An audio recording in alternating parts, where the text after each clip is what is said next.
Welcome. Hi, I'm Mikki, and this is Mikkipedia, where I sit down and chat to doctors, professors, athletes, practitioners, and experts in their fields related to health, nutrition, fitness, and well-being. And I'm delighted that you're here.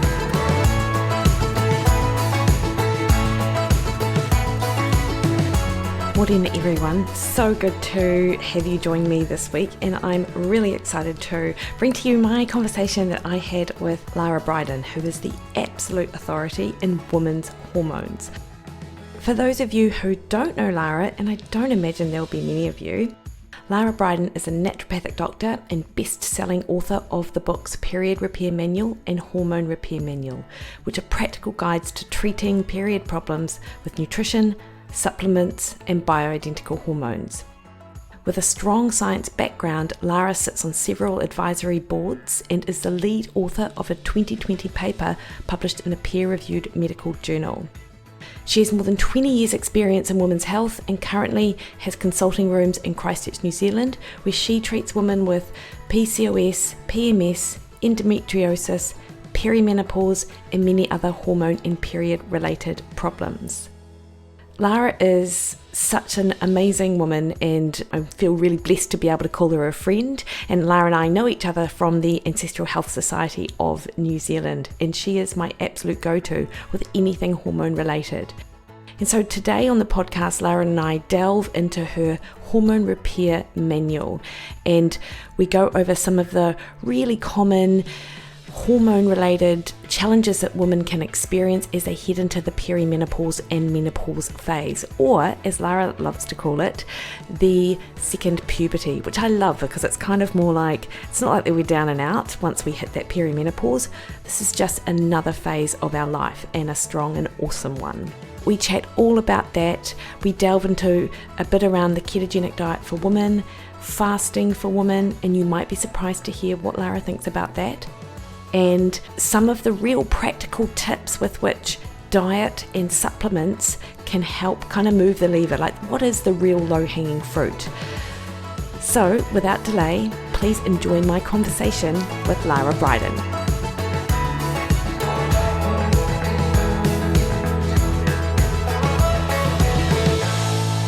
Lara, Morena, how are you? Hello, good morning. Thanks for having me.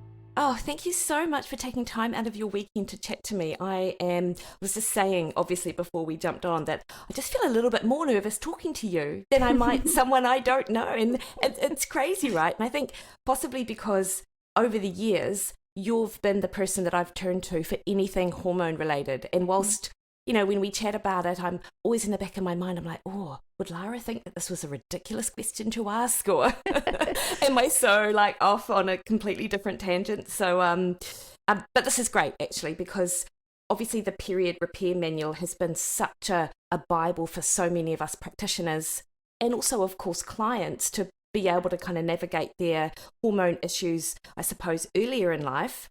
And then you've really just like filled a big gaping hole with regards to all of the questions around, okay, so what happens next?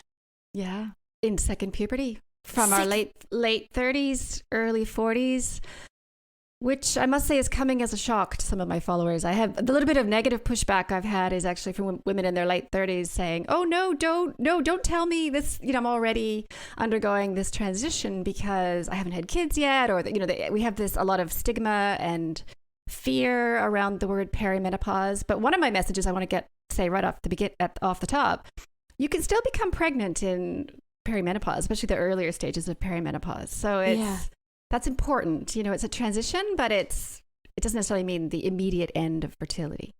Yeah, it's so interesting, isn't it? Because so with your book, and I'll just dive right in. Yeah.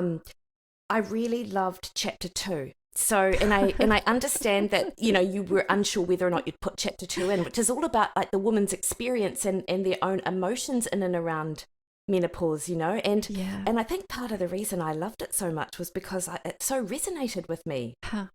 And what you say about the perimenopause starts at, say, 35-ish, you know, generally speaking, and obviously that's not true for all women, but it is a bit of a shock. I can understand that pushback, particularly because as we've grown up and as we understand kind of menopause, well, shoot, we may as well hang up our hats and go home. In fact, of course, it's nothing like that. And thanks for the feedback about the emotional side of it. I had to be strong-armed into writing that. I didn't write it. And my publisher said, you have to write something about the emotions of it, the stigma of it, the shame, the everything, the invisibility, and the positive sides as well. And so that was, in fact, just to touch base on the fact that you and I are friends, right? When we were at our little in-person together back in July, I was ruminating on that chapter. I was thinking about, I was talking with you guys. I was trying to feel my way. What works for women? What do we need to hear when we're in this kind of starting on this vulnerable, I would say potentially vulnerable part of our lives, both in terms of health and emotionally to some extent. Yeah, completely. And I think that that whole vulnerability thing it comes from this whole idea that menopause is something to be feared rather than something to potentially is second puberty is a bit of which when you talk about second puberty, I often think kind of new beginnings, which is how you framed it throughout the book. Yeah, well, I'll share something because I don't know, you probably know, but your listeners won't know. I'm a evolutionary biologist by training. Originally, I did publish a scientific paper in evolutionary biology way back in a previous epoch. And so I see everything through that lens. And as readers will discover in the book, I have some sections about that evolutionary mismatch, the evolution of menopause. And one of the things I've come to see now, especially now that I'm pretty much very close to in menopause, I'm almost through that, almost past that 1 year, past my final period. Now I see that actually the state of being female, there's a baseline state, which is then childhood and menopause. And that actually accounts for 4 or 5 decades of our lives, depending on how long we live. And then there's our reproductive years, which has a first puberty and a second puberty. And that's, 3.5, maybe 4 at the most decades. And so now I'm starting to see that as kind of a special time. We've got our default non-reproductive, and then we've got the fact that we shift into reproductive gear for a few decades, and that almost like being reproductive has its own, is the special stage rather than being non-reproductive. And of course, being reproductive is great. Like, as you know, from my first book, and I'm a cheerleader for estrogen and progesterone. I think they're amazing. They're important for building metabolic reserve, not just for making a baby. So having 3 or 4 decades of robust menstrual cycling is beneficial for us later in life as well. But it's been an important shift, just to really debunk the idea that when we reach menopause, we stop being a woman or something like that. That's obviously completely wrong. Yeah, and I think part of it is when I hear people discuss it, sometimes what I hear a lot of people, and this is not necessarily just men, they're like, so women post-menopause, or they're just like men. No. I know. And I just, every time I hear that, I'm like, that is so wrong. It's wrong. Yeah.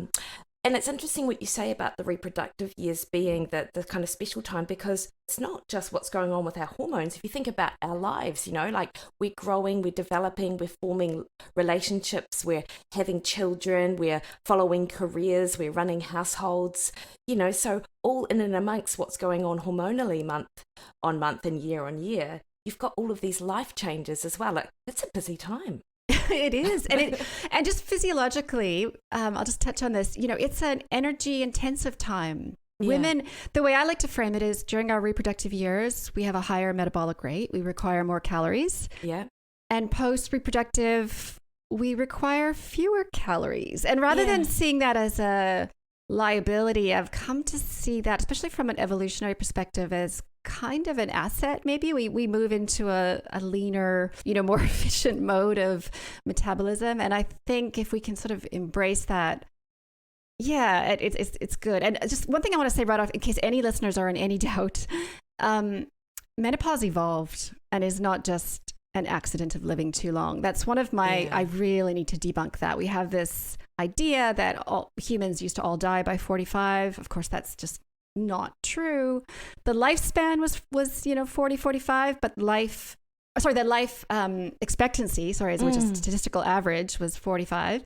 But the lifespan, like the biological lifespan of the human organism, has been 70, 80 for a long time. Yeah, and a lot of people don't actually know that, because you do Yeah. hear quite often, that humans would never evolve to live as long as we did. Interesting, Lara, and I do want you to describe for us just this whole idea around the grandmother hypothesis. And like, I have seen a couple of scientific papers that look at the calorie, I can't recall whether it was a calorie intake or it was the gathering of calories from different members of families or tribes back in kind of that evolutionary ancestral time, if you like. And it appeared that the grandmothers actually gathered or accounted for many more calories than other people in the tribe, which I think kind of fits really nicely with what you've described as the grandmother hypothesis. Yeah. So, of course, I mean, the only data we have is from existing forager groups, the Hadza and a couple of others. And what is found, and I cite this research in the book so people can look there for those references. And there's other information about the grandmother hypothesis. But basically, you're right. So it's about calories gathered. So women, and we know this intuitively, right? Like women in their 50s, 60s, even into their 70s, according to this research, are very productive, not reproductive, but they're very good at what they do in terms of gathering food, and they give a lot of it away to their grandchildren and the group in general. So the grandmother hypothesis states that from an evolutionary perspective, which is about passing on individual genes, of course, that at some point in a woman's life history, it becomes more advantageous in terms of passing on genes to switch modes, to stop making your own babies and start supporting the group.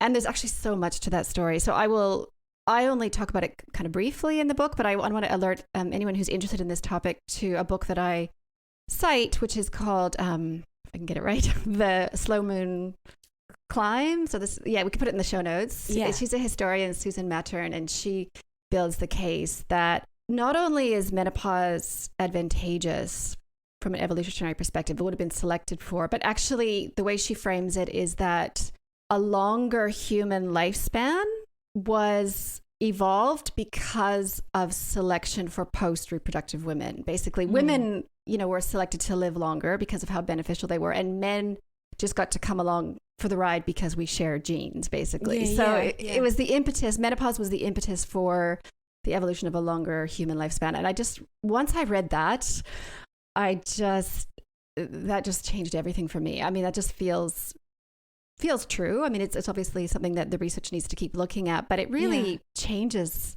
the experience of menopause when we know we come from a long lineage of grandmothers, even if we're not a grandmother ourselves, which is, I'm not, but that doesn't matter. Like I know that I have all these grandmothers going back in, probably hundreds of thousands of years.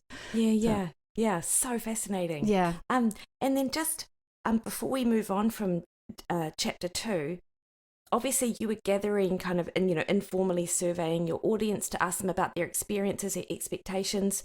Was there anything surprising in that, Lara, for you? The level of fear and shame was, I mean, I knew it, I guess. I knew it because I felt it myself, but there was the odd outlier. Like there was definitely a few women who said, oh, I'm looking forward to it, especially if they've had difficult periods. They're looking forward to the end of that. Yeah. But I would say the overarching feeling was I'm scared. I'm, worried. I'm scared of symptoms. I'm scared of becoming invisible. I'm scared of being old. And which gave me even more impetus to put the book out into the world and to try to dispel some of that. Because one of the things I do, one of my other arguments in the book is that perimenopause or second puberty is not actually about aging. Like it happens alongside aging, of course, but it's, from what I can see in the research, the timing of period stopping is genetically hardwired, and we inherit that from our immediate ancestors. So I mean, just to really stay on that for a minute, it doesn't mean like if your periods stop at 47, that does not mean that's because you've been unhealthy or something like that. I've had even close friends who are very healthy, fit, eat well, everything's going well, and that their periods stop in that part of the bell curve because the normal age for period stopping is anywhere between 45 to 55. Okay. And Yeah. So it kind of, I think as a women, I think a lot, we sort of internalize this idea that we should, if we're healthy enough, we can stop it from happening or we can delay it or something. And that's not how it works. Lara, do you have any idea of, we're looking at like young girls now going through puberty potentially earlier than they have, in the decades beforehand, or as I understand it, like with periods starting earlier, potentially to do with their body composition changes and things like that. Insulin. Yeah. I think a lot of it's to do with kind of that. Well, I would, that's from my reading of some of the research. Yeah, that sort of overfed state, that high insulin state, hormonally contributes to earlier puberty. Yeah. And have you seen or know of any research where alongside that kind of higher insulin state then, any more, a woman reporting more issues around their periods, and then also, of course, coming out the other side, listen to that, no, it's fine. Going into perimenopause, like, is it happening earlier? Have things changed over time for women? That is a really good question. Okay, so I'm not aware of that research. Look, I'll just say there are a few things that can bring menopause slightly earlier, certainly smoking, illness. There's some evidence that exposure to some environmental toxins can bring it a little bit earlier. It wouldn't surprise me if insulin resistance affects the timing of menopause, but I'm not aware of any research on that. But I will say that insulin resistance affects the experience of perimenopause big time and menopause, because it becomes a vicious cycle because, and for reasons I explain in the book and to do with energy in the brain, having insulin resistance can make the perimenopause transition a lot rougher in terms of symptoms, a lot riskier in terms of cardiovascular health and bone health. And at the same time, the shift to menopause is a shift to a higher risk of insulin resistance. So you saw in the book, I was like a broken record about it really is the time more than ever to identify and reverse insulin resistance, because that can make a huge difference both to symptoms and long-term outcomes. Yeah. And Lara, is that, I often, when I'm sitting down talking to clients, they're like, I've changed nothing with my eating. I'm still exercising the same amount, if not even more, yet nothing is shifting in terms of my weight.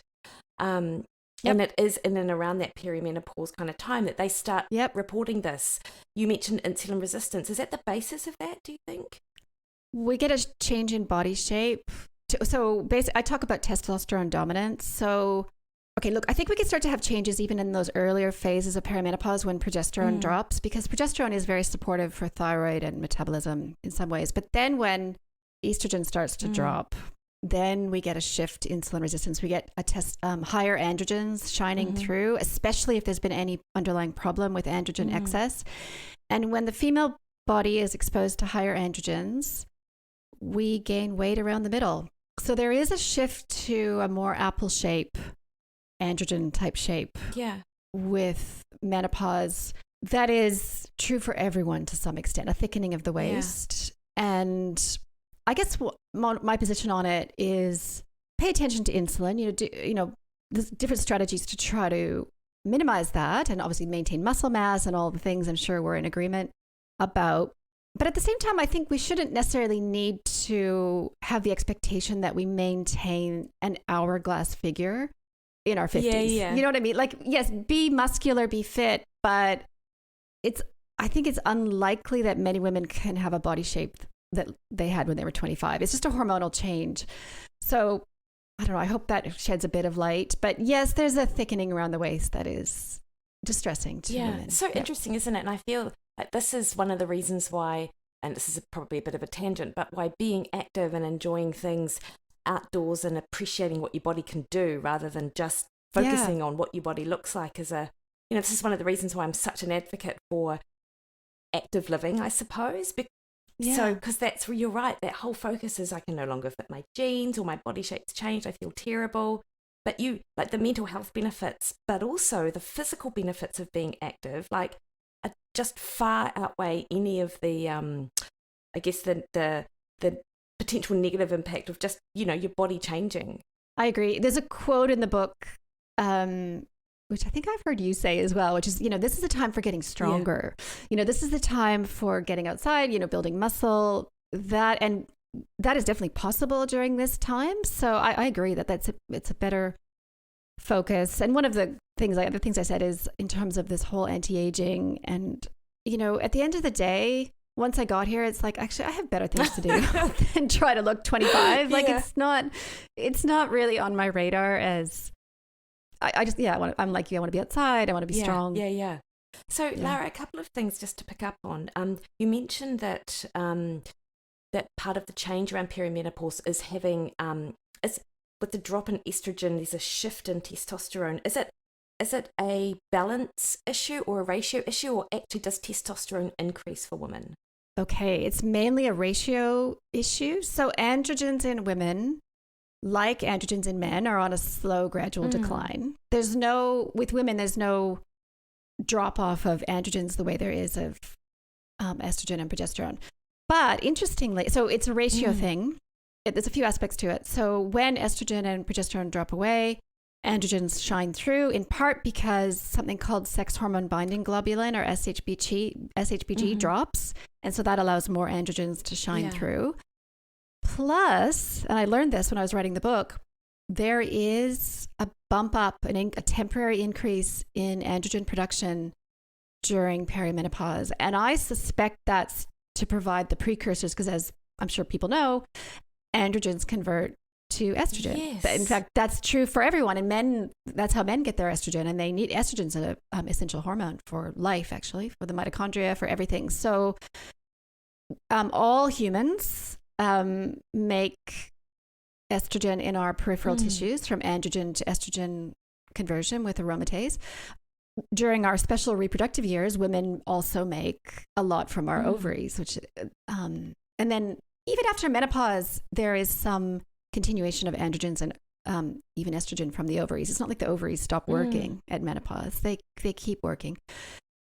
So yeah, hopefully that answers the question in terms of androgens. It's both. It's the androgen shining through in terms of a ratio, and it's a temporary increased production. Okay. And, with estrogen, a lot of people, I hear people talk about it, and they're talking about going through perimenopause and menopause, and they're like, oh, my hormones are all over the place. And you mentioned estrogen dropping away, but it's not necessarily like just a drop away with estrogen, is it? Oh, how nice would that be if it was a slow, gradual decline?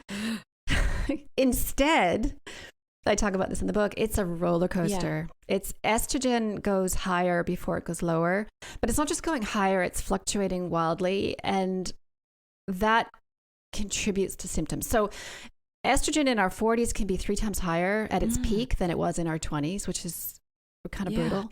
And then it drops away, every cycle, up and down, up and down. And the way that causes symptoms is when estrogen's high, it can stimulate a mast cell or histamine release. That's where a lot of the, I think, estrogen dominant symptoms come from: headaches, fluid, hives, the whole thing, breast swelling.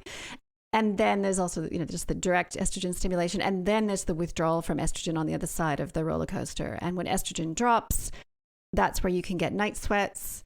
In fact, premenstrual night sweats are one of probably the most common earlier signs of this change. And part of that's from that estrogen roller coaster. Part of it's from not losing entirely, but having lower levels of progesterone that would normally shelter us in our luteal phase. So I've heard you talk about progesterone and how it's so difficult to make in our reproductive years, and it's even harder to make as we head into perimenopause.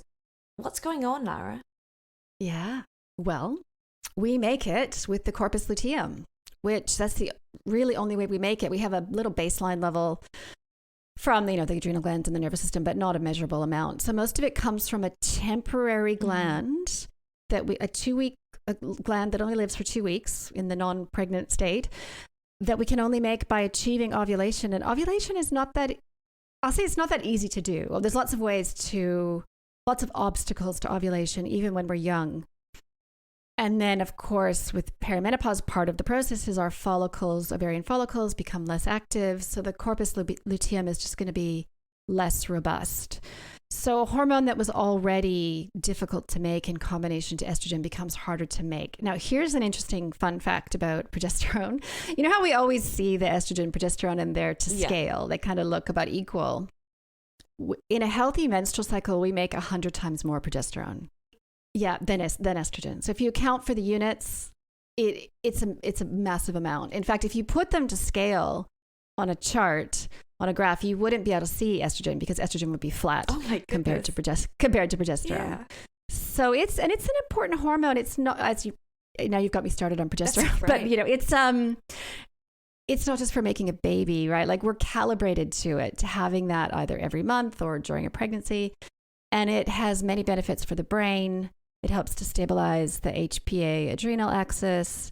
It supports thyroid directly and also indirectly by helping to modulate and normalize immune function and prevent autoimmune conditions, which is why and I talk about this in the book, when progesterone reduces in perimenopause, we can get an increased incidence of autoimmune conditions, especially autoimmune thyroid.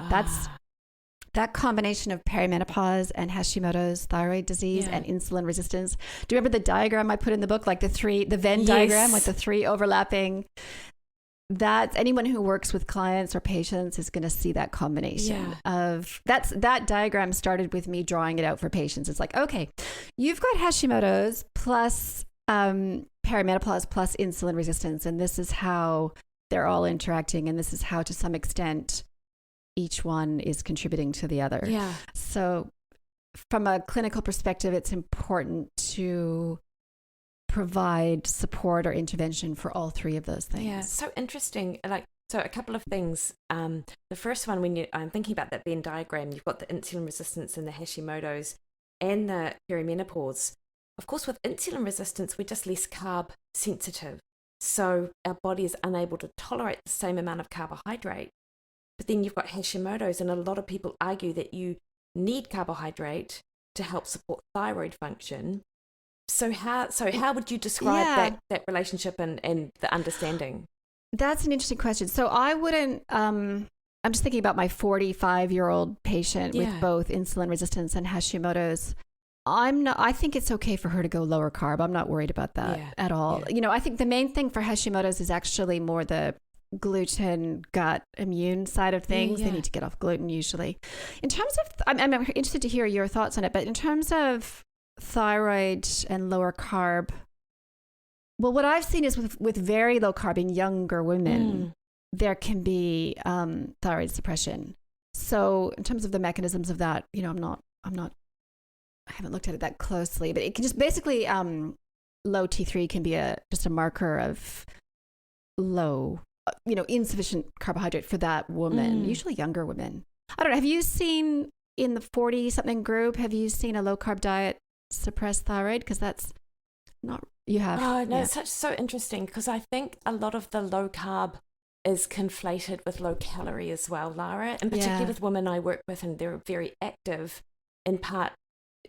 And a lot of it is, they're driven to be active and be really quite practice a lot of rigid restraint around their diet, and so I always wonder whether or not when people talk about low carb being really detrimental, the first thing in my head is I bet you they're also low calorie, particularly if we're talking about active women. For sure. Yeah. And the other thing is I've seen people who are I've looked at a lot of the literature around thyroid and ketogenic or low carb, and whilst a couple of studies might report lower T3, there's no report of low thyroid or subclinical thyroid symptoms. So and again, just to clarify, a functionally kind of low T3 that's showing up for potentially all different reasons is not the same as Hashimoto's, like the autoimmune thyroid. So just to be clear, I have no reason to think low carb would be detrimental to autoimmune thyroid. I have many patients who are in that situation doing lower carb. Yeah, it's interesting because I just on the topic of women's hormones and carb.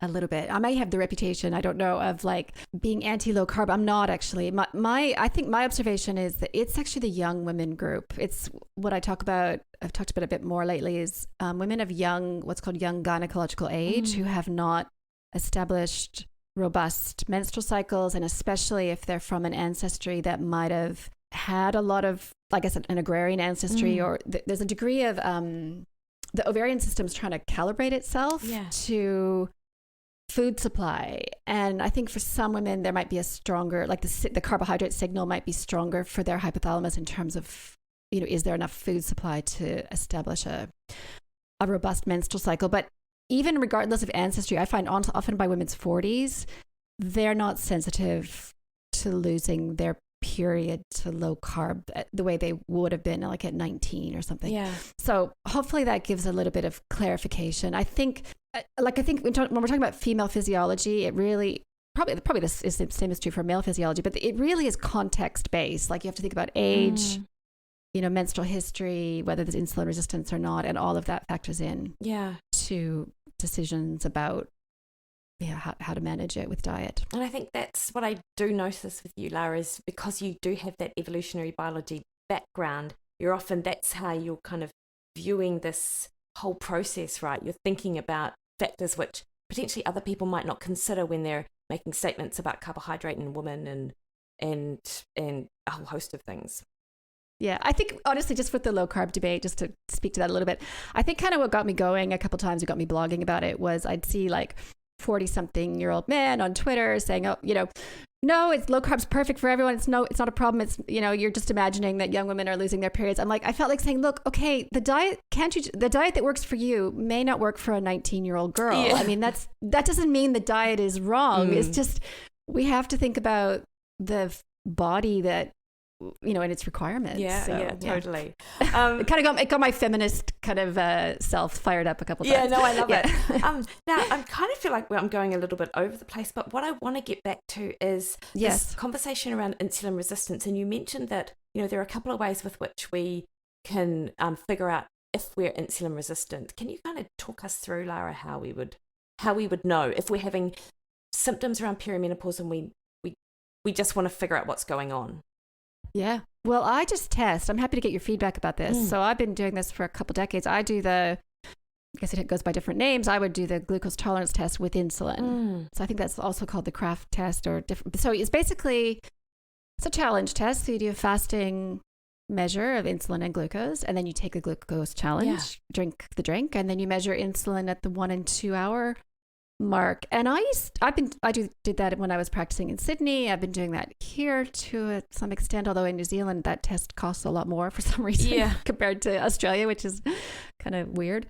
But I feel like that's the most clear way to know. I mean, other signs of possible insulin resistance, of course, would be high triglycerides and body shape. I mean, waist height ratio is definitely a marker as well. Skin tags. Yeah. What are your thoughts about that? What are your other experts saying about diagnosing insulin resistance? Yeah, exactly what you've talked about. High triglycerides. The insulin test. I didn't realize that. So if someone were to be able to go to their doctor and their doctor was willing to order it, they could actually get like a Kraft-based test for insulin. I didn't realize that you could do that. The labs do that here. Oh, amazing. So I've been ordering it from my patients, but they're paying privately for it. Yeah. And I'll just share with you. I mean, a test that was like $65 in Australia here is costing over $100. So I don't, more. So it depends on the lab, I think. Yeah. But like for some people some patients we can just almost assume that's what's going on based on body shape and triglycerides and everything. Yeah. And sometimes in that case, I might do a fasting insulin, which is quite easy to order just as a baseline. But I guess if I'm really not sure and want to, determine insulin resistance or not, or to what degree, I would do the full test. Yeah, no, that's really good to know, because I was going to ask your opinion on fasting insulin and how useful that might be. Well, as you know, it's not perfect. I guess my perspective is if it comes back very elevated, which I just had a patient yesterday where it was extremely 4 times above the reference range, which fit the clinical picture, then I'm like, I think that's real. I think if it comes back in the normal range, it's not a guarantee that there's no insulin resistance. It does fluctuate somewhat. And it seems so I guess, I've heard different criticisms of it. I would never say that you can just fasting insulin is the end all or be all. I think, you have to put it in context. Yeah. And Lara, what about the Dutch test for you? Have you used it? What's your opinion? Like, I have used it with a number of clients and found it really interesting from a cortisol perspective and also, of course, looking at the hormones. But I mean, you've been working this for 20 years. You've probably seen people talk about tests all the time and different tests. So when it comes to measuring hormones, what do you do? Yeah, I don't do the Dutch test. Yeah. I'm not anti it. I guess what I'd say is, at the end of the day, I'm not sure what that has gained. Like, I guess in terms of testing for my patients, because there's only so much money that they have to put towards testing. I'm just conscious of that as well. I don't want it to become complicated or expensive for them. Very often I have other priorities. So I guess in the terms of assessing in the perimenopausal patient, which is who we're talking about today, the insulin testing is usually pretty high on the list. I'm often testing thyroid antibodies to see if there's an autoimmune thyroid picture, because that's so common. I'm often checking iron because I'm checking B12 because that's common. I'm checking C-reactive protein. Those are the kinds of things I do. I mean, that's kind of boring in a way, but those are often things that need to be done. I mean, the low iron especially, you get a lot of women, they're just exhausted because they're of the crazy heavy periods of perimenopause, which we haven't talked about yet. But yeah, so in terms of I guess I would say it's not usually, in my experience, that helpful to measure estrogen and progesterone during this time because those hormones fluctuate all over the place, not just daily, but hourly. Like, so I guess, in terms of the estrogen progesterone side of things, I'm going more by content, like by what their cycle's doing and their symptoms. And also on the progesterone side of things, really tracking basal body temperatures is actually one of the best ways to get an idea of not just a snapshot progesterone reading, but a picture of what the luteal phase looks like. So hopefully your listeners know what I'm talking about with the duration of progesterone production. So what happens with perimenopause, it's not just that we make less progesterone every day. We actually have a shorter luteal phase. So we're making less progesterone in the cycle in total. And so that can be kind of useful to assess. I mean, you can almost just from context from you can assume that a 40-something woman is going to be lower in progesterone than she used to be. You don't need to confirm that with a test. Yeah, so that's my short answer about Dutch testing. I mean, in terms of the cortisol side of things, I think certainly that would be one of the better ways to measure cortisol, which I don't normally do. I guess I assess stress levels and cortisol levels based on, again, symptoms, sleep quality, energy in the morning. I also look at this physical signs of high cortisol exposure, right? Which you may know, that's sort of what they call like that little fat deposit at the top of the spine. Abdominal weight gain to some extent, can be a sign of high cortisol. So and fat around the torso under the bra line. I've heard other practitioners say that that's a sign of that cortisol fat around there. Is that something? Well, it's also part of insulin resistance, which it's hard to tease those apart because obviously chronically high cortisol promotes insulin resistance as well. Yeah, of course. Yeah. I am in agreement with you, Lara, regarding symptoms and treatment outside of testing, because I can pick up a lot from those basic blood measures that you're talking about. And oftentimes when we do a Dutch, it's not because I think it's more on the basis that the client, would like it rather than that I've suggested it. Because they're like, no, I really want to get a Dutch test to kind of have a look. And I'm like, okay, yeah, awesome. It won't probably change my treatment path. Yeah. But they want to know. I say to them, look, there's no point. Well, I don't want to come down too strong on it, but I generally try to discourage them from. I just want to talk about, let's put that money towards a magnesium supplement or, another appointment with me in a month, which might be helpful. I'm just trying to budget, I'm trying to budget for them. I guess if they have unlimited funds, that's different. Yeah, completely. Then the functional testing is. So Lara, talk to me about what are the symptoms of this kind of perimenopausal state? You mentioned dysmenorrhea or heavy periods. Is that something that women often experience? Yeah, so I'm just opening my own book to read Brilliant. I sometimes refer to my own book, which is, I don't know if other people do that. Oh no, I Google myself all the time about a topic I've written about. Yeah. What did I say about that? So no, the reason I'm looking at it is this is Canadian endocrinology professor Geraldine Pryor, who's a scientist as well as a clinician. She's amazing. She helped me with this book. So she fact checked it and I quote her a lot. And I used her diagnosis of perimenopause list. Yeah. So that's what I've got in front of me. So she says, in terms of diagnosis of perimenopause, just to circle back to what we were just talking about, there's no blood test. FSH is usually normal or fluctuating all over the place. Estrogen and progesterone could show anything really because they fluctuate all over the place. Yeah. So diagnosis of perimenopause is by symptom. And she says, according to Professor Pryor, a midlife woman even with regular cycles is likely to be in perimenopause if she has any 3 of the following 9. So new onset of heavy or longer menstrual flow, shorter menstrual cycles counting from day 1 to day 1, like, usually less than 25 days. So is that shortening of the luteal cycle you were just describing? It's both, actually. Okay. Both, the whole cycle shortens. It's because of, in part because of higher FSH in general, will stimulate the follicles to ovulate sooner. New sore, swollen, or lumpy breast pain is a big thing. As you saw in my book, there was like multiple patient stories about breast pain. New mid-sleep waking, increased menstrual cramps, onset of night sweats, that's a big one, in particular premenstrually.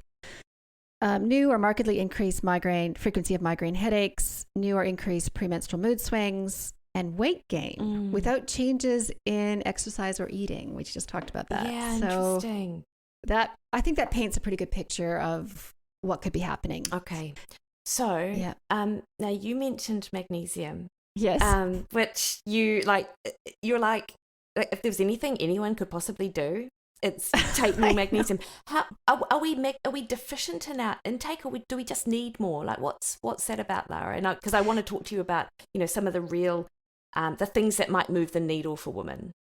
Yeah. Did you see that British Medical Journal heart? We'll link in the show notes about subclinical magnesium deficiency and how that may be that one of the main driving factors of insulin resistance. I mean, everyone's got a different viewpoint as to what's driving the epidemic of insulin resistance. I'm sure we agree that it's multiple things, but the possibility of subclinical magnesium deficiency is on the table. And in that article, they make the case that our food supply is lower in magnesium than it used to be. And it's from probably soil depletion, various things. So I think there's less magnesium coming in. There's also, it's quite easy to deplete the mineral with stress, exercise, caffeine, sugar, alcohol. Yeah, I think to some extent sugar depletes it. So there's various reasons why our cellular mitochondrial levels of magnesium are potentially lower than our ancestors. So yeah, that's, I think, one of the reasons it's so important. It just feels like clinically it just is quite a simple thing. So I talk about the combination of magnesium and taurine, the amino acid taurine. And when I turned in my manuscript, my editor said, she's like, oh, I guess we should put magnesium and taurine in the water supply. Like, well, it'd be hard to put taurine in the water supply, but so it's quite a simple intervention and quite safe. Magnesium's generally safe, apart from anyone with pre-existing kidney disease, which is rare. So I say just try it. Try some of these excellent formulas we can get in Australia, New Zealand with combination magnesium taurine. And I would estimate that for about 50% of my perimenopausal patients presenting with night sweats, that's the only thing they need to do. Wow. That is... Yeah. So what's happening? What's magnesium? What's taurine doing? Multiple things, as you can imagine. Magnesium, they both have a calming effect on the nervous system. Taurine is a neurotransmitter, arguably. I wrote a blog post about that. Yeah. Quite similar to GABA and glycine in its shape and its effects. They both support mitochondrial energy and insulin sensitivity. So there's a lot going on. The brain loves them. Yeah.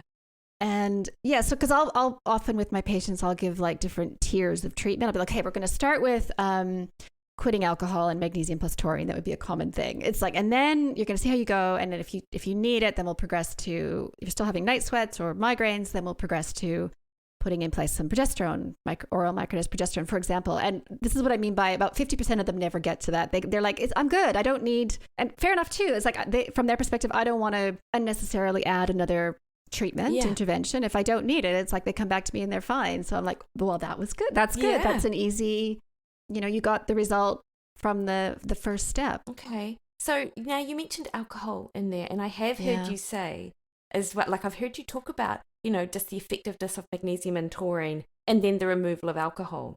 And I have to say, Lara, when I talk to my clients about taking alcohol out, even though they've just said to me, I used to be able to have a glass of wine and now I can't sleep because of it. Yes. What changes with our body's ability to tolerate alcohol, and why is it one of those first kind of lines of treatment? Okay, it's a really good question. So I just had conversations with patients about it yesterday, and then I came away with the statement that perimenopause and alcohol are like oil and water, right? They don't mix. They just really do not mix. Yeah. And in terms of the mechanisms, I think it's the rewiring in the brain. It's the recalibration of the energy system, the brain.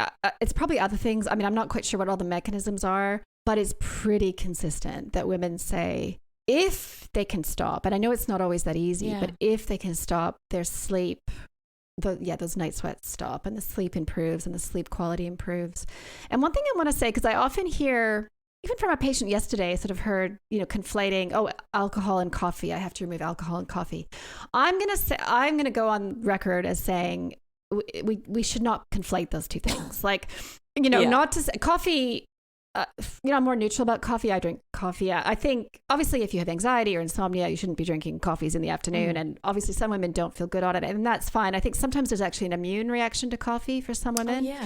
An inflammatory reaction, but in no universe is coffee as corrosive to hormonal health as alcohol. And I mean, I know I'm coming down really hard on it. I wrote quite a big section in the book about it, and the whole narrative that alcohol is anti-aging, which was pretty much BS. See, Lara, I just spoke to Dr. James O'Keefe, cardiologist, and he has half a glass of red wine every night. And when Baz, who he produces the podcast, I'm like, oh, he is going to be so thrilled to hear that. But you're so right. Like when you have these obvious symptoms around the waking up at night, that kind of fractured sleep, and you've had a glass or two of wine. And the other thing for women in particular is the breast cancer risk. Yeah. So even moderate drinking, like even a few drinks in a week, increases the risk of breast cancer as much as hormone therapy. Amazing. Not to overstate it. I mean, all this, full disclosure, I do have the occasional beer. You've seen me do it. So, I mean, it's not like I'm not, and in the book, I really try to debunk the idea that it's anti-aging, but I kind of take the position, okay, I think we can stop saying it's good for you. Yeah. In terms of how bad it is for you, in extreme moderation, it's not that bad. Like, I don't want people to go away thinking I can't just have, the occasional glass of wine, fine. Yeah. But the weekly drinking, and well, you probably know from your clients. I mean, I've got patients who drink 3 or 4 glasses a night, and that's how they're coping with perimenopause. And those are women I want to help. Like, I just want to reach out to them. It's like, if you're in that situation, find help, find other ways to calm your nervous system. It's usually not about just muscling through, and because alcohol is addictive. So, and also women are stressed and not sleeping. So it's about putting other things in place, and then depending on their degree of addiction, getting some counseling or support around it. It's a very real problem. I don't know the frequency in the population, but I'd say in the 40-something women, drinking is common. And I agree. And it's really, what I find really interesting is when I ask clients about their alcohol intake and they put down a number on the form, and it seems quite light. And then in my head, and I don't mean to do this, but I know that for a lot of people, we underreport alcohol consumption, and like our one glass is in fact like quite a large pour. They put down these large amounts of alcohol and they're like, yeah, that's, just what I'm doing. And I don't know about you, Lara, but a lot of clients I'm talking to now, the conversation begins, well, before COVID, I was XYZ with my health behavior. But since then, since lockdown, which now is a year ago, really, for, that the big lockdown, but they're still unable to kind of break out of those habits which aren't really doing them a disservice. This is same for a lot of people, not just necessarily perimenopausal women. And I think we underestimate the emotional burden around what's going on with COVID. And I agree. This is what we're seeing with regards to that alcohol intake. I agree. I feel kind of helpless to do much about. Yes, I mean again. So it's not just finger wagging at people saying, "Oh, stop drinking." It's like Yeah, people are in distress and for various reasons because it's been a very stressful year. And when people need help. I don't know what the answer is. It's no, I agree. And I think as well, because you are potentially surrounded with other people who might drink in a similar amount. It's quite normalized, I think. Yeah. And it's what I really don't like, what I'd like to see change, what I will finger wag about is the messaging on social media, the jokiness about, wine and menopause. Yeah. In fact, someone we're talking about like menopausal women describing it as like calling wine their menno juice, their what they need to get through. It's like, I don't want individual women to feel bad, but I really want to give the message out to any social influencers out there. Like, please be careful around any messaging around alcohol, because the more we kind of glorify it or make jokes about it, or that's harming women. Yeah, for sure. And I will say as well, on your coffee stance, when we had that conversation in July last year, I think I just had a little like happy dance in my head that we were on the same page. It's like, actually, it's not that bad. It's a herbal medicine.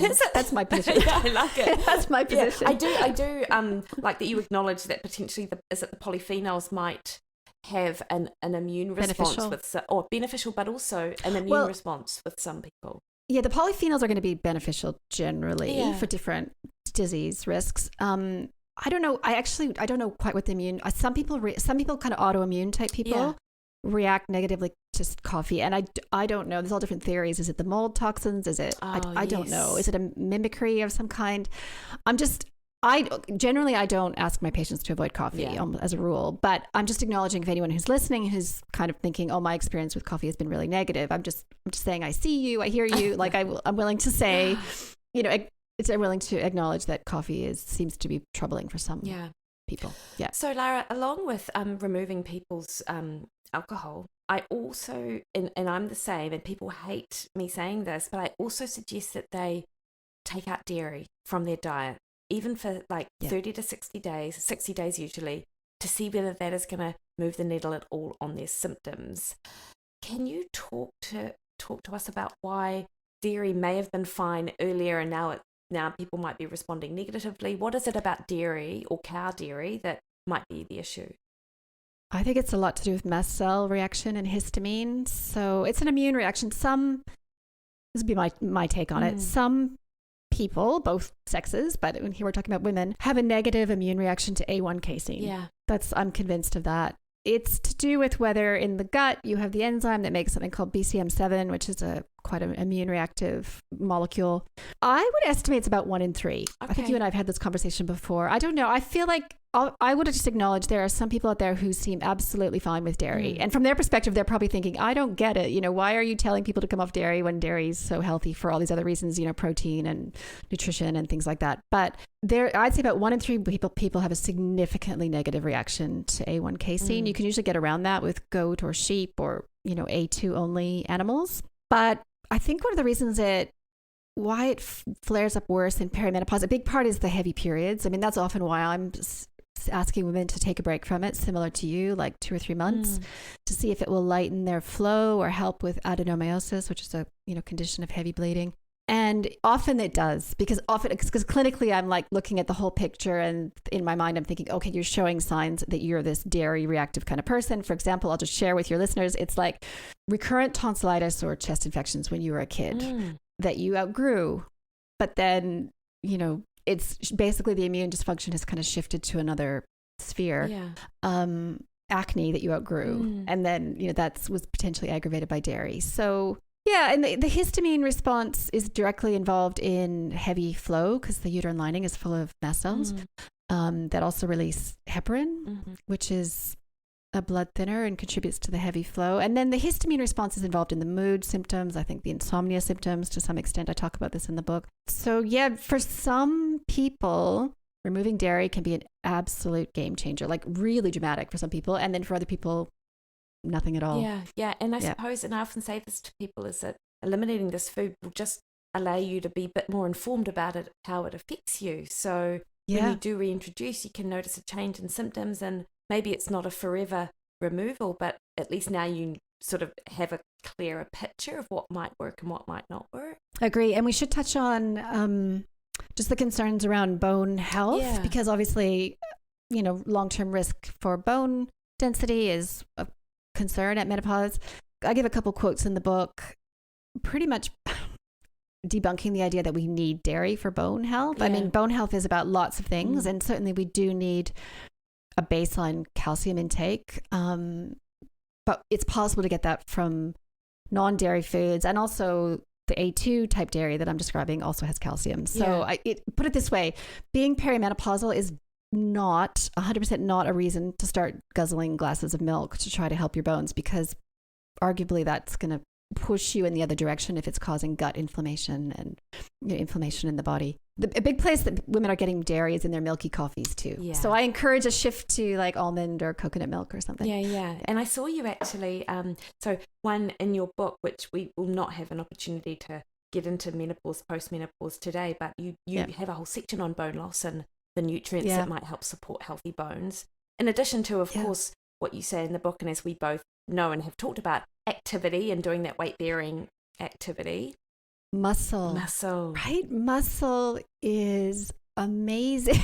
Totally. I think I have definitely, even just myself personally, the last 4 or 5 years, I'm like, I've probably one of the best anti-aging things to do is to maintain some muscle mass, especially, lower body and glutes. And that's anti-aging. It's important for bone health and everything, brain. Absolutely. And I've heard people describe it as it's our muscle of longevity, and I do actually, or our organ of longevity.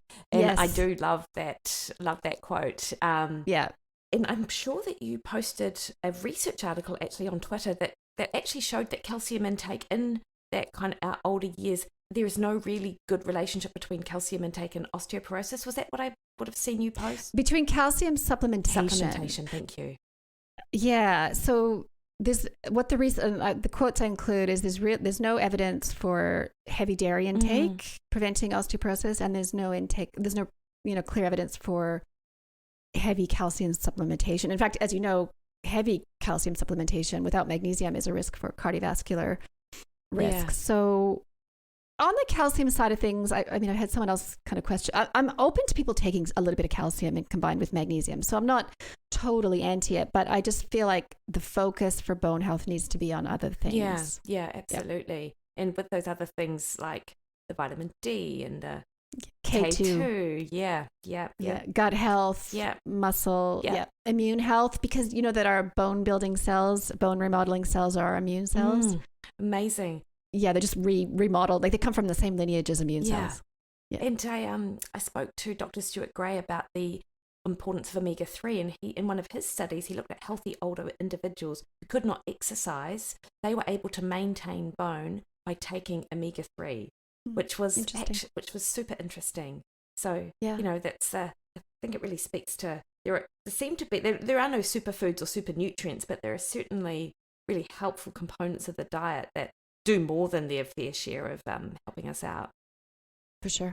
Lara, zinc.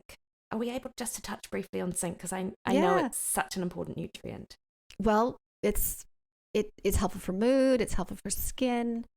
It's helpful for bones. Yeah, it's one of the ones I discuss quite a lot. And the main risk group, I guess, in terms of zinc is anyone who's dabbling or leaning to a plant-based diet. So we've talked about that the best food source of zinc is animal foods, seafood and red meat. And so clinically, I see a lot of people are worried about actual deficiency.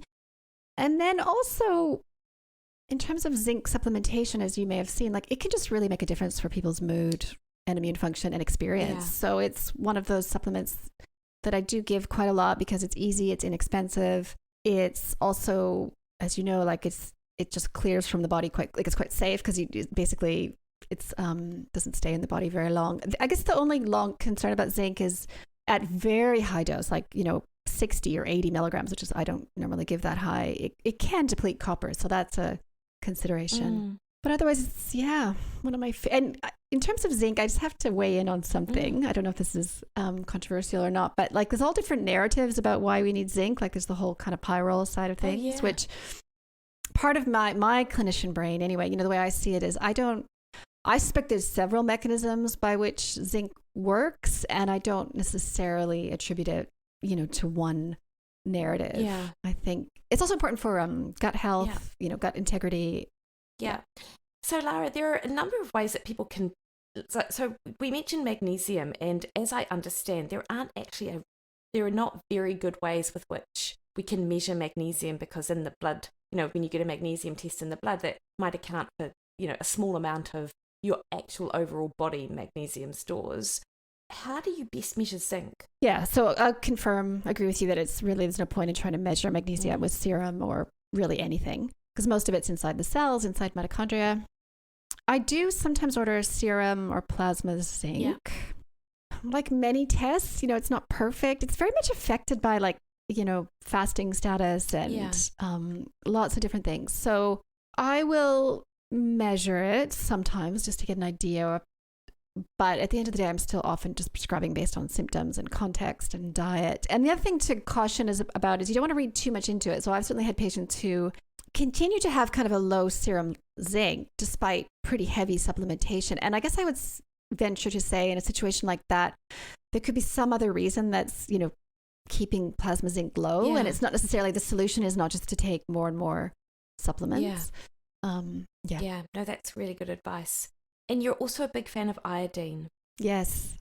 And that does require a little bit of discussion, because iodine is one of the trickier supplements to use, because it's one of the supplements that can do harm. Mm-hmm. High dose iodine can be a problem for thyroid disease, especially autoimmune thyroid disease. So I almost always, I'd say almost in every case, try to assess thyroid pretty thoroughly before giving it. But if it's safe to give iodine, I often I try to give it in sometimes like the 1 to 3 milligram range, which is higher than the microgram, a couple hundred micrograms that is sort of the RDI. It really helps to stabilize estrogen sensitive tissue. I think that's part of what's going on. The estrogen receptor seems to require it. There's been a couple papers about that just in terms of iodine reducing breast cancer risk. And it certainly can dramatically relieve breast pain, fibrocystic breasts. It seems to also help with premenstrual mood of perimenopause. I give it to reduce the risk of recurrent ovarian cysts. I find it quite helpful for endometriosis, adenomyosis. There's a bit of evidence that it might help with fibroid. I won't say prevention, but risk reduction. So it's quite an important nutrient for women in particular, I would say. Okay. Yeah, and I take about 2 milligrams a day. Yeah, I take about 1 milligram a day on the basis of not only our conversations, but also my doctor. So I've, been working with a doctor in and around hormonal health, and unlike, I suppose, magnesium and zinc, which probably people could take pretty safely just by grabbing good forms, and you certainly in the back of your book, you've got a whole list of your recommended brands, which how helpful is that? Good. But I agree with you with iodine. Like, it is just a little bit more nuanced, I think, than the other ones. It is. Just to alert people to what's going on with iodine on the market. I mean, in New Zealand, you can only buy low dose ones, but if you're buying from overseas, without being really aware of what's going on, you could buy a supplement that contains anywhere from like 150 micrograms to like 50,000 micrograms per dose, right? Like there's quite a range of opinions about how much. So you just have to be really, kind of careful and think it through, and maybe talk with someone about how much iodine to take. Yeah. And of course you can get iodine in seafood and iodized salt.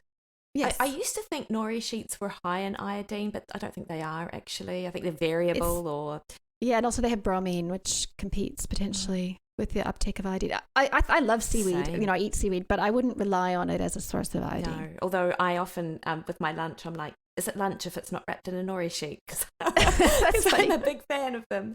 I feel like this is a bit of a kind of quick fire session with you, Lara, but there's just so many gems. I really want to know about soy. Like I feel like soy over the last 10 to 15 years has been quite controversial, yet I feel almost like it's sort of reached a place where we're a little bit more sure about its potential impact on hormones. But can you describe kind of where you sit on soy and phytoestrogens? So there is a bit of a misunderstanding amongst the majority. I mean, I'm sure some people know what I'm about to say, but in general, phytoestrogens in women of reproductive age, back to context, whether you're reproductive or not. So in a high estrogen state, phytoestrogens are anti-estrogen. Okay. I'm very clear on that. I actually have a little section about that in the book, which arguably is beneficial. In fact, from an evolutionary perspective, there's some evidence, and I talk about this in the book, that those of us who descended from agrarian ancestors who were eating a lot of grains and legumes, we have a potentially dialed up estradiol production to compensate for the anti-estrogens in our diet. So that's for women. The situation is a bit different for men. I think in terms of practically what does that mean? I think certainly as women, especially of reproductive age, it's totally fine to eat phytoestrogens in the diet, like, unprocessed soy foods. I think are fine. I don't think we need to fear them. I think once you get into the territory of processed soy, and that's a whole other thing, and soybean oil and things like that, I'm not a fan of any kind of processed food. And I guess from a hormonal perspective, so in women of reproductive age, it's anti-estrogen, which can be beneficial. In women of menopausal age, there's going to be a mild estrogen effect potentially from phytoestrogens, but not enough to really, not like the level of hormone replacement or anything, or hormone therapy. The other effect is high dose soy can prevent iodine uptake and potentially suppress thyroid. Okay. I don't see that clinically very often, but I had a patient yesterday she likes tofu is one of her main proteins, and that's what she's going to be eating for now, and that's as opposed to the situation of no protein. I'm quite happy for her to have tofu. So in her case, because I said, well, we also need to have some iodine in place to kind of compensate for that. So that would be my short version. No, that is good. And as I understand it, that soy is in the modern food supply like quite a cheap source of protein. So you'll see these plant-based foods that'll say high protein, and then you look at the back and they've got the isolated soy protein in it. Okay, I'm not a fan of that. I think you and I are on the same page. Like those heavily processed protein meat substitutes, like I don't even know what to say. Like some of them are not as bad as others, but a couple times I've looked at the ingredient list and it's like soy isolate, gluten, vegetable oil. I'm like, what? Like how is that? I would not. I'm not a fan of those kinds of foods. I'm not either. And again, like with what you were saying with processed food, you've also got muesli bars and you've got crack. You've got all of it. It's prolific in the food supply. But of course, if people were having edamame beans, organic tofu, tempeh, a bit of soy sauce. I mean, women don't need to be fearful of soy sauce, unless they're gluten sensitive, in which they need to get a gluten-free one. But like this kind of fear around soy, overblowing, is totally misplaced. And just to put it in perspective, soy-based foods do not increase the risk of breast cancer, for example. If anything, it's the opposite because they have an anti-estrogen effect. Alcohol, on the other hand, I mean, just to circle, like I have patients who've been, assiduously avoiding soy sauce, but still drinking wine. I'm like, okay, let's back to the drawing board here. Let's really talk about what substances are risky and which are not. Yeah, that's funny. I have women who do the same with sugar and carbohydrate, yet drink a lot of wine. And it's just that cognitive dissonance, right? It's just. Well, it's messaging. I mean, it's a lot of unnecessary fear-based messaging around. Probably around carbs and around soy. And Lara, I also, if it's okay, I've just got two more things I need to ask you about. Yes. Okay. Progesterone versus progestin. And now I had a conversation with a GP and she disagreed that they were different. But as I understand, they are different. They are very different. This might help. Estrogen is a generic term. That can be applied to the estradiol that we make from our ovaries, to estrone, to ethinyl estradiol, which is the synthetic estrogen in the pill, to plant estrogen. So this is where the confusion comes from, I think. Estrogen is a generic term. Progesterone is not. So progesterone is the hormone progesterone that we make. It is distinct from all the various myriad of progestins that are out there in its molecular structure, in its effect, in all different ways. I mean, in both my books, I kind of list some of the ways that they're different, but here's one of the big ways that they're different. progesterone converts in the brain to a neurosteroid called allopregnanolone, which is arguably highly beneficial. Some women have kind of a negative reaction to it, so that's sort of maybe for another day. But in general, that's a beneficial hormone, beneficial neurosteroid. No progestin converts to allopregnanolone. So right there, you've got one difference. Yeah. And then there's just the differences are just, there's just so many of them. I mean, the other difference, I guess, the other example is that progesterone is anti-androgen, which in women is a good thing. Many, not all, obviously, because there's different kinds of progestins, but many of the progestins are androgenic, or they're actually derived from testosterone. And so that's why they can cause skin breakouts or hair loss, because they have a testosterone-like effect. Yeah. And they promote insulin resistance because they're testosterone-like. So just, I mean, that's just the tip of the iceberg. The other thing would be now you got me going, on breast cancer risk. Yeah. So, and this is pretty clear in the research that most, what appears to be is that progestins increase the risk of breast cancer. And that's probably where the risk from conventional HRT or hormone therapy came mainly from the progestin. Yeah. Progesterone, via several lines of evidence, appears to reduce the risk of breast cancer. Yeah. Yeah. So that's quite important. Yeah. And I really appreciate in your book that when you discuss the difference between progesterone and progestin, you also have like over 300 references, not related to that topic, but just in your book, because it's you know, a lot of what you're suggesting does go against some conventional kind of treatment options. So, because I know some women who put on hormone contraceptive therapy to treat endometriosis in their late 40s and to kind of deal with heavy periods and things like that, which as you point out, and I think this might come from Professor Pryor. Yeah, like that's not the most appropriate treatment. She's pretty clear on it. You know, your perimenopause is not the time for the pill. Yeah. I mean, I would argue maybe this never is really a good time for the pill, but perimenopause, no. And just to mention Professor Pryor again, she has been doing this for decades. Yeah. She's been on a mission to try to raise awareness about progesterone as the second hormone that is equally important to estrogen, and try to debunk some of these crazy myths about progesterone that are out there, including that progesterone is bad, that progestins are the same. Like there's so many parts of this conversation that need some clarity. I mean, the other thing is that just to be clear, there's no progesterone in any type of hormonal birth control. Okay. That's one of my messages as well. No, that's great. And you also mentioned that, you know, now in New Zealand, it's much more available for women to go to their doctor and actually ask for micronized progesterone, like the actual, we don't have to order necessarily a cream from, you know, overseas. No. It's called Utrogestin here. And it can, and I provide all, you know, talking points with your doctor, kind of ways to navigate that and try to obtain it if it's appropriate. I really appreciated that in your book, because it's such a hard conversation to have with your doctor, to be in the real advocate for your health when they are coming at it from just a different perspective. And I talk to so many clients who say, my doctor wouldn't let me do this. My doctor wouldn't order this test. And it's difficult because the doctor is a voice of authority for so many people. My experience with doctors in New Zealand is there's open channels for communication. One of the tips I give in the book is, you know, provide this document to your doctor. And these are all scientific documents. These are from Professor Pryor, you know, and then offer to maybe leave it with her. Yeah. Like you don't have to, because an appointment can be stressful. The doctor's kind of feeling like, you know, all sorts of things are coming at, like, but it might just be, okay, like this is the part one of the conversation. I might just leave this information with you, come back next week, just being conscious of the doctor's time as well, you know, because they're under pressure.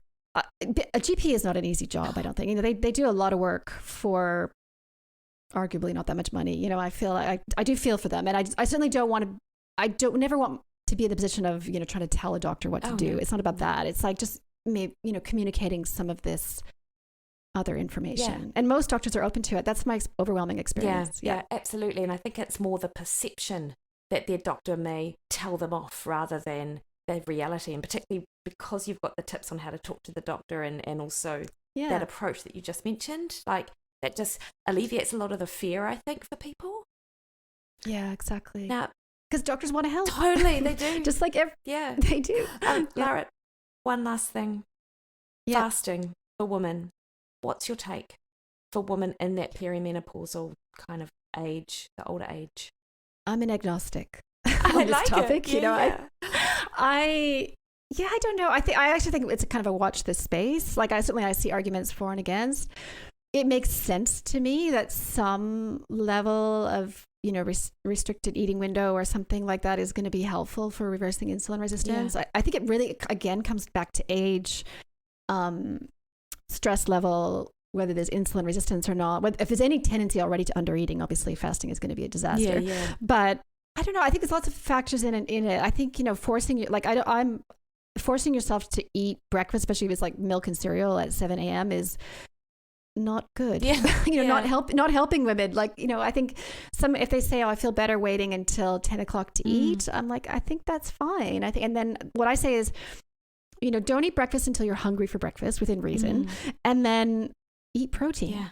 Yeah. that's my position. Yeah. Like the first time you eat some protein. And I don't know. What are your views? I'm curious. Like, do you have a firm view on fasting one way or the other? Or? No, I'm absolutely aligned with you with regards to that. Like, when we're talking about insulin resistance, when we're talking about, if you look at the literature around fasting in women, like where it is most successful is in the older age bracket, of women who you and I may see, like 60% of our clients might fit into the same kind of population with which fasting has proven to be really beneficial.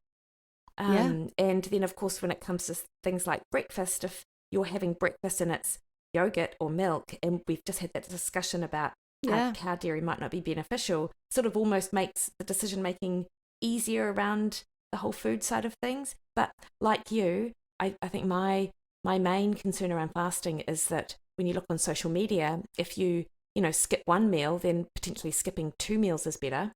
And if that fasting window of 14 hours isn't long enough, well, hey, 20 is probably better, Right. One piece of information that factors into it, there's so many factors, right? Like, what is your stomach acid like? What is your circadian rhythm? At what time of the day do you actually start making enough digestive juices to eat, right? Like, there's that, which depends on health to a large extent, depends on your digestive capacity, on your nutritional status. But one of the things that factors in is the way protein helps to entrain or signal circadian rhythm. So I'm pretty convinced, that eating some protein in the book I say 10 a.m. is a way to tell your body, well, first to give your body some protein to get going on that, kind of front load some protein, but also tell your body, okay, it's morning, it's daytime. This is, and that can help as well. Yeah. So I guess that would be my main hesitation about skipping breakfast entirely, would be missing out on that opportunity for a protein signal. Yeah, and I think that's how I talk to my clients about it as well. And of course, I think the thing for me is I don't often go straight into a 16-8 with someone who's never done fasting. 16 fasting, 8-hour eating window if we haven't stabilized the blood sugars. And also if I feel like actually you're struggling to meet your protein goals anyway. So actually having that protein is going to be far more beneficial than having the extended fasting window. Agree. And a lot of it's to do with the nervous system as well, and sleep quality and all those things. Yeah. Lara, we've talked for ages. We've barely scratched the surface, actually. And I feel like actually it was just that we're sitting down just having one of the usual conversations that we might actually have. It's so fun to do a podcast with someone I know personally. You know what I mean? Like that we've seen each other in person. It's different, even though we're not in person right now. But we will be in a couple of weeks. We will be. Yeah. Yes, exactly. Fantastic. Yeah. Lara, thank you so much for your time. I really appreciate it. How can people find you? As if anyone needs to know, but you always have to ask. I'm easy to find. I'm very boring. My blog is larabriden.com. All my social media is at Lara Briden. And my 2 books, as you mentioned, are Period Repair Manual for women of any age and Hormone Repair Manual for women over 35. Yeah, and what a wealth of information. It is just so helpful, Lara. I've learned so much from you over the years and continue to learn, and I love it. So thank you. And likewise, actually, I've learned from you, which is great. Lovely. Thanks, Lara. Thanks.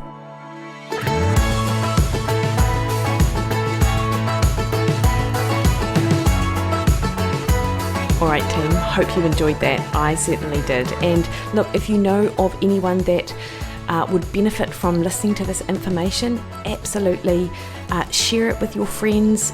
I'll post links to Lara's website and her books and her Instagram and Twitter feed on the show notes for this podcast, as well as any other relevant sort of information that we talked about that you might want to delve a little bit further into. And next week on the podcast, I bring to you my conversation with the godfather of fasting, Professor Mark Mattson, who I came across on an interview on STEM Talk like a number of years ago now, and he's got some excellent research. He was one of the very first people to look at fasting, and we talk about how his research kind of transitioned into mainstream media and stuff as well. So that is next week. Until that time though, you can find me on Twitter and Instagram at Mikki Williden, on Facebook at Mikki Williden Nutrition, and over on my website mikkiwilliden.com, where you can sign up to my weekly email. Just pop your name in the little pop-up box on the email, book a consultation with me, or sign up to one of my meal plans. I have fat loss plans, keto longevity plan, and I also just have a real food nutrition plan if you really just don't know where to start. And you also get access to my brain when you sign up for the plans 24/7 to sort of pick it and ask any of your nutrition related questions. In addition to being a member of my private Facebook group, and we're super active over there. We're in our final kind of week and a half of Mondays Matter, and I'm currently working on that spring edition now actually. So don't delay, people, sign up there. If you like the podcast, please subscribe, share it with other people, and until next week, have a fabulous week. See you later.